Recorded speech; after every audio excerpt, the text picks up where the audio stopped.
Getting inputs from controllers is the first step to make any interaction with the elements in the virtual world. That's why it's important to understand as a developer how to make it work the way you want. This video will give you the complete idea how to make use of these controllers and how to access the inputs of these buttons in Unity. Now there are a number of ways you can get inputs from the Oculus or Meta controllers. But the first step before we set up the interaction is to understand the controller mappings. Meta controllers have several input types: analog sticks or thumbsticks, buttons, trigger buttons, grip buttons, and thumbstick press. OBR input provides a unified input API for these controllers. It's used to query virtual or raw controller states. You also need to have an OBR manager anywhere in your scene and call OBR input.update and OBR input.fixedUpdate once per frame at the beginning of any component's update and fixed update methods respectively. OBR input enables tracking of touch controllers to access their position and orientation in space. You can use OBR input to call the get down, and get up methods to access the input of various controller buttons and thumbsticks. You can call these methods and pass the various parameters which depend on the type of mapping you choose. Now, there are basically three types of mappings: virtual mapping as a combined controller, virtual mapping as individual controller, and raw mapping. So when using virtual mapping as a combined controller, the mapping is more like a gamepad. Here you can see the example usage of the get call for calling the primary hand trigger, which is the left controller grip button. So the combined virtual mapping is controller independent and generally used for games which can be played by gamepads as well as touch controllers. To access virtual mapping as individual controllers, you need to specify which controller you want to have the access for, like OBR input.controller.ltouch or OBR input.controller.rtouch. And then if you have to access the B or Y buttons, you need to call button.to. So here is an example usage. To access B button press, you need to call OBR input.getDown into brackets OBR input.button.to, OBR input.controller.rtouch. The simplest mapping to use is the raw mapping, which gives direct access to specific buttons. We will now see how to use the raw mapping by implementing it in our project. Now coming back to our project, I have created a basic script to read various controller inputs. This script uses the raw mapping to call the buttons directly. Let's go through this code line by line to understand exactly what's happening.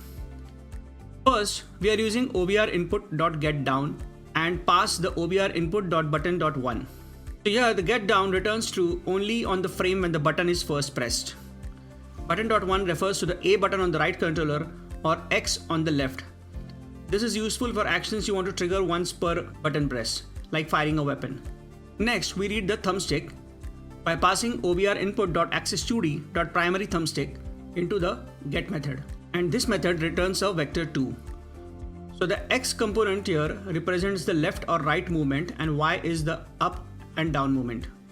We check if the magnitude is greater than 0.1 to ignore very small movements. And this is great for continuous input like character movement. For the trigger, here we pass OBR input.access1d.primary index trigger, which returns a float from 0 to 1. So 0 means not pressed and 1 is fully pressed. We are checking if it's pressed more than 10% to account for accidental light touches. And this can be used for variable input like controlling the speed of an action. Now let's play this and check. I have connected my Quest to PC using the link cable and I'm playing it in editor. You can see the different log values of my button presses. Remember, this is running an update, so it's checked every frame. For performance critical applications, you might want to optimize how often you want to check certain inputs. This script gives you a foundation to build upon. You can expand upon it and perform specific actions in your game or application based on these inputs. You will find the link of this script in the description. Meta also provides a building block to get you started for accessing all the button inputs from the controller. Go to building blocks and drag the controller buttons mapper block in the project. It has the controller buttons mapper script, which simplifies setting up controller interactions. Add a button click action from here. Here you can give a name for the action, then select which button you want to access and the button mode. So we have selected the A button and the button mode as on button down. Now let's add a callback method to it.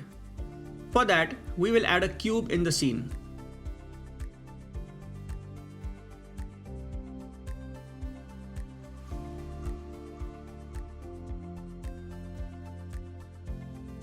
Now drag this cube here and set the game object to set active, and we keep it unselected. So on clicking the button, the cube should hide. So let's test this quickly.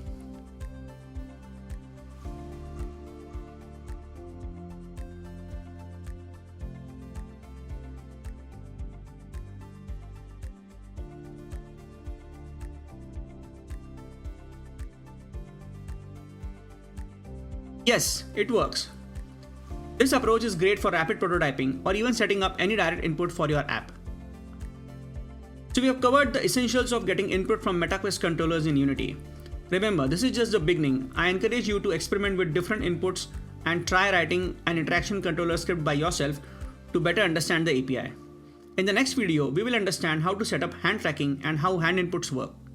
Don't forget to hit the like, subscribe, and hit the notification bell to stay updated on all things mixed reality. Until next time, keep coding and create amazing mixed reality experiences.